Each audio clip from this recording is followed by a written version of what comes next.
Hey guys, in this video, I'm going to show you how you can install and set up PostgreSQL on your Windows operating system. So let's get started and let's see how we can do it. So first of all, open your favorite browser and search for PostgreSQL, and the first link which will appear here will be from postgresql.org. So we're going to click on this link and straight away you will see this download button here. So we are going to click on this download button and then select our operating system, which is Windows right now. And then we are going to click on this link which says download the installer, which is going to redirect us to this web page, which is from enterprisedb.com. So for now, I'm going to just click on require only, and then you can see different versions of PostgreSQL, right? So here, the latest version at the time of making this video is 18.1, and then you can see the option for downloading the PostgreSQL on different operating systems. For Windows operating system, you just need to click on this link here.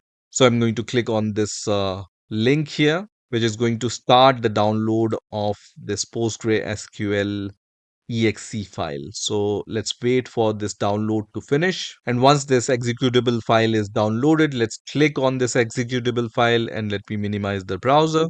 So you can see PostgreSQL setup wizard has been started. At this point, just click on next. And this will be the location where PostgreSQL will be installed. So if you don't have the good reason to change this location, just leave it as default and then click on next here. And then on the next window, you will see the list of all the selected components.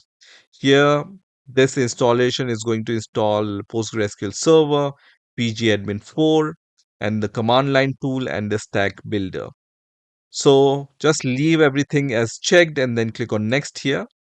And then this will be the data directory on your Windows operating system where your Postgre related data will be saved, right? So just leave it as default and then click on next. And then you need to provide the super user password.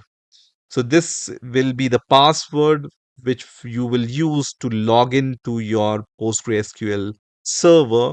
So just select the password which you can remember, right? So this will be required at the later stages. For now, I'm going to choose a very simple password, which is root. Also, let me retype the password, root, and then click on next here. And this is the default port on which PostgreSQL server will be started.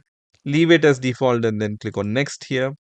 And then the local, just leave it as default, but you have the option to select many other locales from here. I'm going to click on next here and then click on next once again, and it says ready to install. So at this point, next once again, which is going to start the installation of PostgreSQL. So at this point, we just need to wait for a few minutes until this progress bar reaches to the 100% mark. And now at this point, I can see this window which says the PostgreSQL installation has been completed now. And I can also see this option which says Stack Builder may be used to download and install additional tools. And this checkbox is checked in front of it. For now, I don't want to download any extra tools, so I'm going to uncheck this option and then click on Finish. So it's important that you uncheck this option, otherwise, it's going to install some additional tools which I don't want at this point. So I'm going to click on Finish now, and this is going to start the PostgreSQL server in the background. But we have already installed the pgAdmin tool, which is the graphical user interface tool. And this pgAdmin tool we can use to connect to our PostgreSQL server. So let's do that. So when I search for pgAdmin here, you will see this result after the installation is finished. So just select pgAdmin 4. It's recommended that you run this as administrator. So I'm going to select this option which says run as administrator, and then click on yes, which is going to launch the pgAdmin tool here. And once the pgAdmin tool is started, we can connect to our PostgreSQL server. So just click on the servers option here which is going to show you the list of all the servers. So we have installed PostgreSQL 18 version. So you can see one connection here. And this is going to require you to provide your password, which you have selected at the time of installation, right? So I have selected a very simple password, which is root. So I'm going to provide that, and then I'm going to check this checkbox which says save the password. So from the next time, you will not need this password to connect to your PostgreSQL server. Click on yes here, which is going to connect to your PostgreSQL server. And here on the right hand side, you will see different graphs here for the activity. So you can see server sessions or transactions per second or other metrics related to your PostgreSQL server, right? You can also see different states and PIDs related to it, and then all the configurations, system logs, and system information, right? You also have properties tab here and then other tabs. So just explore those tabs and properties in this pgAdmin tool.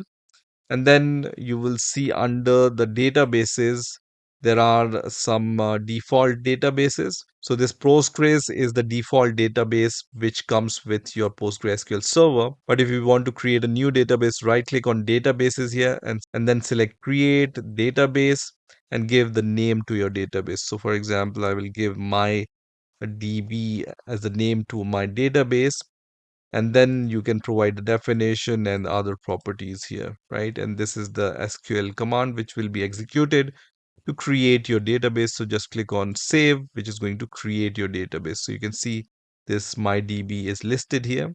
And when you go under schemas under your database and then go under your tables, there is no table available here, right?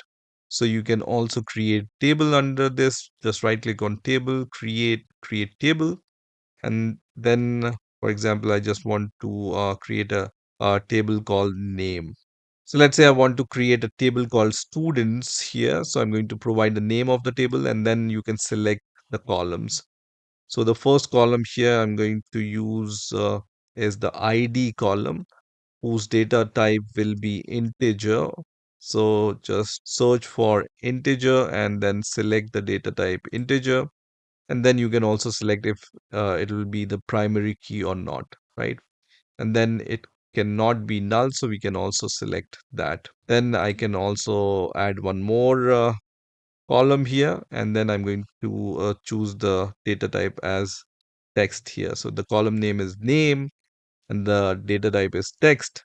It's not a primary key, so similar to that, I can create multiple columns here and then click on save, which is going to create this table. And then under columns, I will be able to see all the columns. And when I right click on the table and then click on view all rows, it's going to show me all the rows. Right now this table is empty, so I can see there is no data under it. But when you insert some data, you will be able to see the data in your PostgreSQL table, right? From this pgAdmin tool, you can also use this psql tool workspace here. So when you click on this, you will be able to select the server name, for example, local host here, and then you will be able to connect to your database. So just provide the host name. So this PostgreSQL 18 is running on localhost, right? So let me just so from here you can give the address and port and password and database, and then you will be able to connect to that, right? So let's do that. The host name is 127.0.0.1 here. Default port is 5432. If you remember, database name, let's say I want to connect to my DB, right? So I'm going to write the name. User is Postgres because the default user is Postgres, right? So default user is Postgres. Give the password which you have provided at the time of installation. And then you can also choose the role, but I will leave it as default. and then I'm going to click on connect and open PSQL. It's going to connect to my server, and you can see I'm connected to the database, right? So here I can run some PSQL commands. So let's say if I give this \l command and then press enter, it's going to give me the list of all the available databases, right? If I give this \du command, it's going to show me the list of all the users. So right now there is only one user which have all these attributes or roles here. So you can run your PostgreSQL commands from within your pgAdmin tool. So this is how you can install and set up PostgreSQL on your Windows operating system. I hope you've enjoyed this video, and I will see you in the next video.